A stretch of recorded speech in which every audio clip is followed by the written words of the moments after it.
আসসালামু আলাইকুম ওয়া রাহমাতুল্লাহি ওয়া বারাকাতুহু। সুপ্রিয় দর্শক, ড্রিম জার্নির পক্ষ থেকে আপনাদের সবাইকে সুস্বাগতম। আজকে আপনাদেরকে দেখাবো হযরত আইয়ুব আলাইহিস সালামের রওজা শরীফ এবং পায়ের ছাপ। ভিডিওটি সম্পূর্ণ দেখবেন, আশা করি আপনাদের ভালো লাগবে। ওমান সালালা শহরে অবস্থিত হযরত আইয়ুব আলাইহিস সালামের রওজা শরীফ এবং তার পায়ের ছাপ সম্বলিত স্থানটি একটি অত্যন্ত গুরুত্বপূর্ণ ও জিয়ারতের স্থান। হযরত আইয়ুব আলাইহিস সালামের রওজা শরীফ সালালা শহর থেকে কিছুটা দূরে আল কাহারা পাহাড়ের চূড়ায় জাবেল ইতনিন নামক এলাকায় অবস্থিত।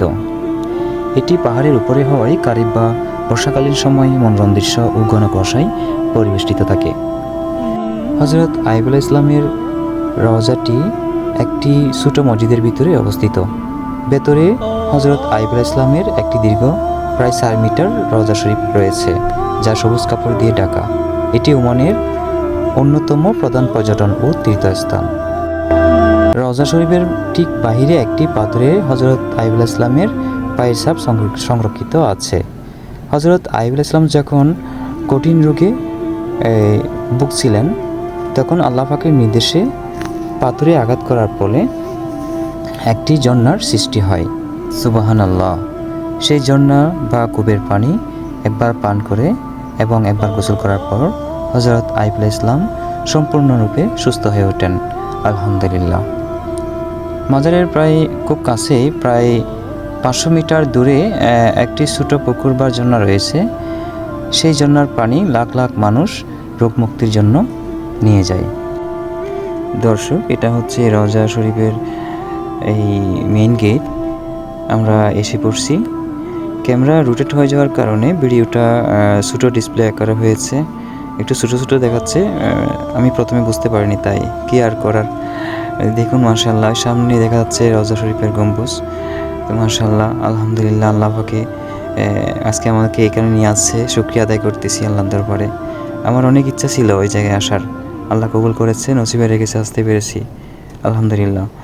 আপনারাও আসবেন, যারা আশা করছেন আপনাদের আশা আল্লাহ পূরণ করুক, আমিন।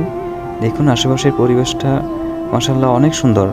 পাহাড়ের উপরে তো অনেক উঁচু। এখান থেকে দৃশ্যটা অনেক সুন্দর দেখা যায়। আমার ক্যামেরা রোটেট হয়ে যাওয়ার কারণে ভালো করে রেকর্ডটা করতে পারিনি, দেখা যাচ্ছে না, বোঝা যাচ্ছে না আর কি। ওই যে রওজা শরীফ দেখা যাচ্ছে। রওজা শরীফের আশেপাশে ফুল গাছ রোপণ করেছে। ফুল গাছগুলোর নাম হয়তো বাগান বিলাস, ভুল না করলে। মাশাআল্লাহ, অনেক সুন্দর দেখাচ্ছে। দেখুন আশেপাশের পরিবেশটা, ওই দূরে পাহাড়, বোঝা যাচ্ছে না, কিন্তু অনেক সুন্দর লাগে সরাসরি আসলে। আপনারা আসলে বুঝতে পারবেন, মনে অন্যরকম শান্তি ফিল হয়।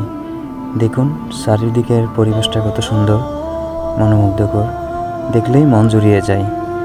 এই সামনে গেলেই আমরা দেখতে পাবো হযরত আইয়ুব আলাইহিস সালামের এই পায়ের ছাপ। রওজা শরীফের সামনেই দেখুন মাশাআল্লাহ, এই যে এটা, আল্লাহু আকবার, এটা হচ্ছে সেই পায়ের ছাপ। আইয়ুব আলাইহিস সালাম যখন পাত্রে আঘাত করছিলেন, সেই পদচিহ্ন এখনো পর্যন্ত সংরক্ষিত আছে, আলহামদুলিল্লাহ।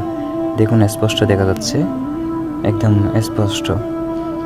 আর এটা হচ্ছে মাজারের ভিতরের দৃশ্য।